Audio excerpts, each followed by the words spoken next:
You see, they want us to believe that this recession is like a natural disaster, is like a storm over Kansas. Well, this recession is not a natural disaster. It's man-made. And one of the men who very much helped make it is running for governor of Ohio right now. See, John Kasich is a poster child for those paper-pushing, job-killing Wall Streeters who tanked our economy and stole our pension. You see, he holds him out as a solution. He's not a solution. He's part of the problem in this country. See, Kasich pressured Ohio pension officials to gamble on his unstable financial company, Lehman Brothers. And Lehman went down, and Ohio's pension fund lost $480 million. You think Kasich lost anything? No. He walked away with $1.1 million. You see, Wall Street is supposed to help investors, not fleece them. But guess what? If you'd have invested $100 in the Standard & Poor in 2000, you know what your $100 would be worth today? $73. And in those 10 years, Wall Street took out hundreds of billions of dollars of your money and your losses while they were fleecing us. That's got to stop. We can have a better America. Wall Street shouldn't run this country. Main Street needs to run this country, and we're going to make it happen.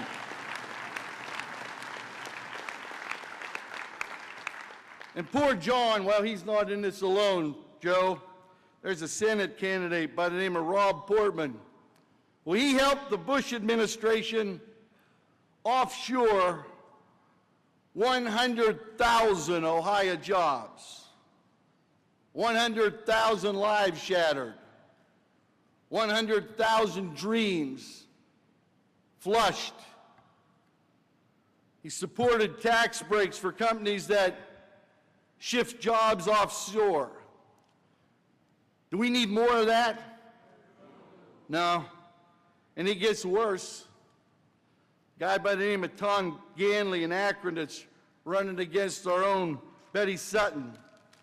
He promises, and I quote, to cut the dickens out of government programs. Now that's the same Tom Ganley whose Mercedes dealership made $17 million off the cash for clunker programs and then says he's against the Cash for Clunkers program. I got an idea for him.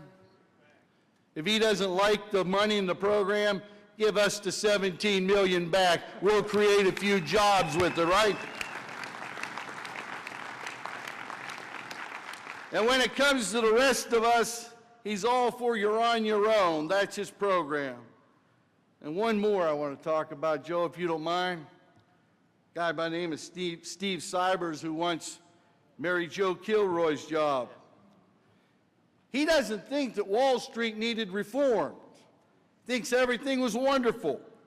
He signed a pledge that he will continue giving tax breaks to companies that ship our jobs overseas. He wants more outsourcing of your jobs, our jobs, and the country's jobs.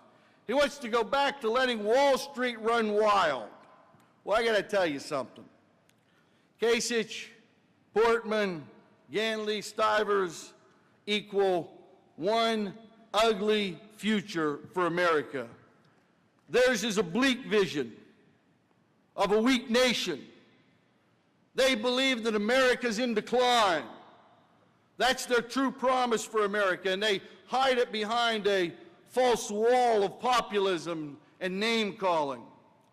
What we really need are some economic patriots, people that'll stand up, help us create jobs here, help us stop the outsourcing, the downsizing, and the privatizing, help us create a secure future for us, an education system that'll work for every kid out there. people like Governor Ted Strickland, like Senate candidate and Lieutenant Governor Lee Fisher and Betty Sutton and Mary Jo Kilroy and Marcy Kaptur and the rest. And you've got real champions to fight for in the Ohio House and the Ohio Senate. Because guess what, brothers and sisters? We're on the right path right now. We're building a solid foundation to this economy. Without the president's recovery plan, would be in a full-blown recession, depression. Now, I know that that's small consolation. The people that are sitting at home unemployed or sitting on the bench waiting for work. Well, let's remember the facts just a little bit. President Obama reversed the Bush ban on PLAs. He stood in the way of federal contractors who use government funds and our tax dollars to bust unions and block unions from organizing. He passed the foundation for health insurance reform, and he muscled through Wall Street reform through a reluctant Congress. And our Secretary of Labor is hell-bent on stopping the misclassification of employees by cut-rate contractors. And we've seen job growth in the private sector for 8 straight months now. You see, this president created more jobs in 2 years during a recession than George Bush did in 8 full years with a surplus that he pissed away into a deficit, right?